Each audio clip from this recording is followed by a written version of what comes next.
Политички судир меѓу владеачката партија и опозицијата по објавувањето снимка од експлозија на бомба во дворот на вработен во полицијата.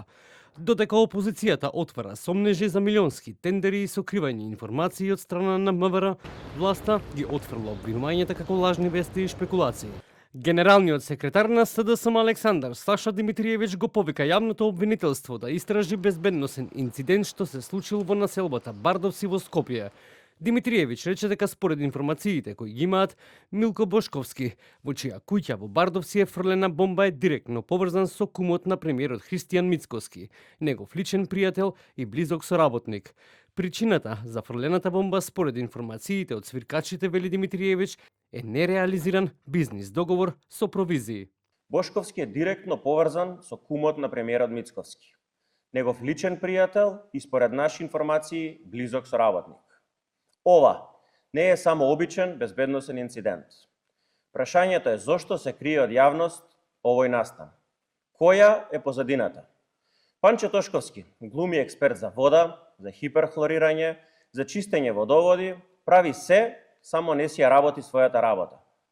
Каде е да каже зошто кај вработен во МВР и поврзан со кумот на премиерот Мицковски се фрлаат бомби? Информациите кои свиркачи ги доставија до нас водат до основани сомненија дека причината е нереализиран бизнис дил поврзан со провизии. Јавно го повикуваме јавното обвинителство да отвори истрага, да ги провери овие наводи и основани сомнежи и да одговори. Дали во прашање е провизија?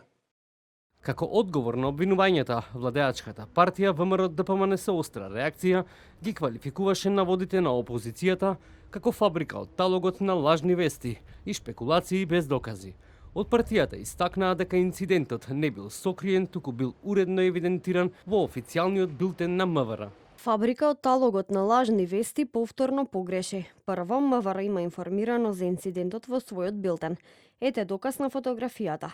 Второ, не е точно дека е фрлена бомба во домот на полицаецот, туку во домот на неговиот татко. Трето, СДС нема докази, само шарена приказна и шпекулации. Тоа е исто така како да кажеме дека Венко зема пари за операции и тоа е јавна тајна. СДСМ вчера објави и снимка од камера од видеонадзор на кој е прикажан инцидентот.